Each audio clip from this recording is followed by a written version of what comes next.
பெராண்டா race banking மற்றும் government தேர்வுகளுக்கான online மற்றும் ஆஃப்லைன் பயிற்சி. பத்மபூஷன் விருது பெற்ற மறைந்த தேமுதிக தலைவர் விஜயகாந்திற்கு நடிகர் ரஜினிகாந்த் புகழாரம் சூட்டியுள்ளார். அருமை நண்பர் அமரர் விஜயகாந்த் அவர்களுக்கு மத்திய அரசு பத்மபூஷன் விருது கொடுத்து கௌரவித்திருக்காங்க. அது நமக்கெல்லாம் ரொம்ப மகிழ்ச்சி.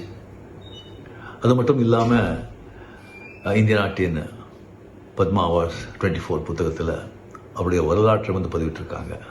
அது அவருடைய பேருக்கு இன்னும் பெருமை சேர்க்கிறது. விஜயகாந்த் அவர் நம்ம கூட இல்லை அப்படிங்கிறது இன்னும் என்னால் ஏற்றுக்கவே முடியல. ஒரு டக்குன்னு தோன்றி பல சாதனைகளை செஞ்சு அப்படியே மறைஞ்சிட்டாங்க. இனிமேல் விஜயகாந்த் மாதிரி ஒருத்தரை பார்க்கவே முடியாது. அவங்கள நான் ரொம்ப மிஸ் பண்றேன். பெராண்டா ரேஸ் பேங்கிங் மற்றும் கவர்மெண்ட் தேர்வுகளுக்கான ஆன்லைன் மற்றும் ஆஃப்லைன் பயிற்சி.